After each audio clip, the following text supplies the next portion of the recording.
1876, 23 ng Agosto, hindi bababa sa 500 kasapi ng katipunan ang nagtipon-tipon upang ipahayag ang isang desisyong bumuo sa pagkakakilanlan ng Pilipinas. Tinawag ito sa kasaysayan bilang Sigaw ng Pugad Lawin, na isinalin mula sa Espanyol, El Grito de Rebelion, na nangangahulugang desisyon o pagtawag ng himagsikan. Ako si Andres Bonifacio, ang supremo ng katipunan, na handang ialay ang aking sarili para sa aking pinakamamahal na inang bayan, ang bansang Pilipinas.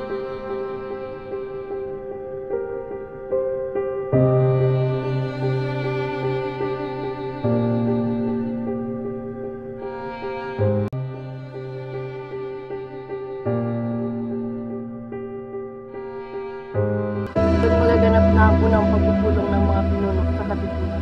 Kung sa paghahandang ito ay makakamit natin ang minimit ng kapayapaan, handa akong mag-isip. Para sa bayan. Para sa bayan!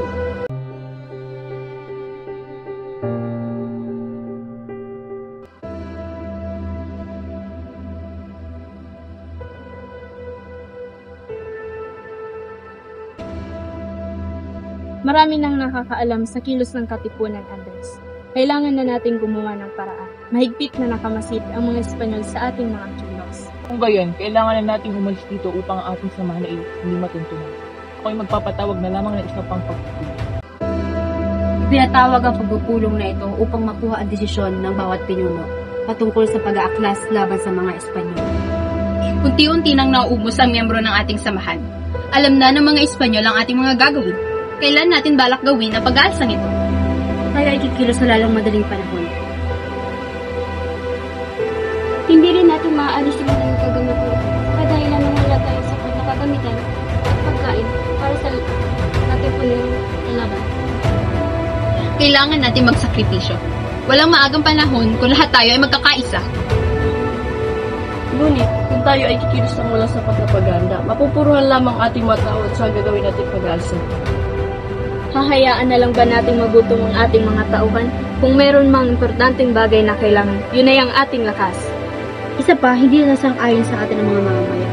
Ayon kay Rizal, ang mga mamamayan ay hindi kakampi ng katipunan. Masyado pang maaga para sa pag-aalsa. Supremo, wag nating madaliin ang laban na ito. Sandali!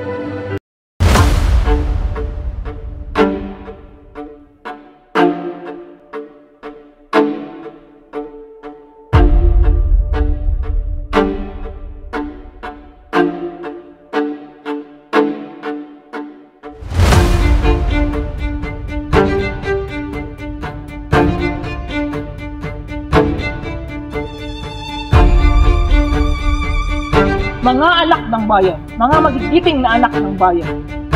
Dumating na ang panahon. Kailangan natin mag-isip. Alalahanin mo ang ating mga kapatid na binarin sa bayan. Ito na ang panahon tayo mag-isip kung anong dapat natin. Kung babalik tayo doon ngayon, tayo papatayin ng mga. Alam na nila ang ating samahan. Ang putok ng kanilang mga baril ay nakatutok na sa ating mga katawan. Hindi natin sisimulan ngayon. Kailan pa?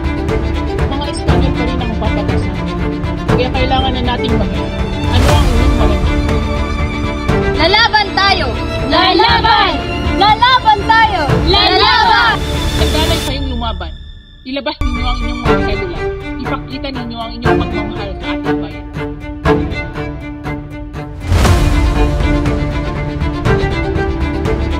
Tayo ang nagmamay-ari ng bayang ito. Sa atin ang bayang ito. Kaya ano pa ang inintay? Punitin ang sedula.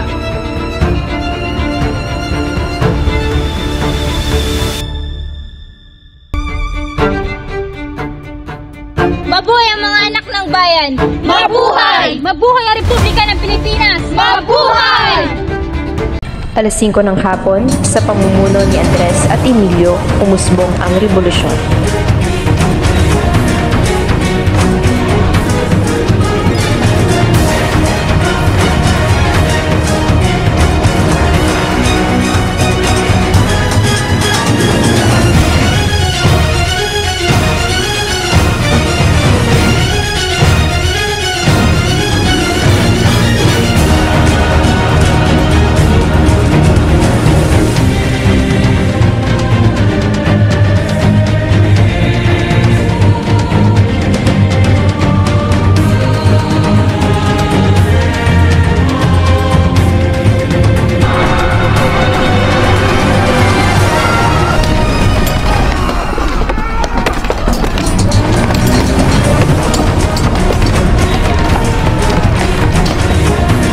pagpunit ng mga sedula ay hudyat ng simula ng revolusyon ng mga Pilipino laban sa rehimen ng Espanya.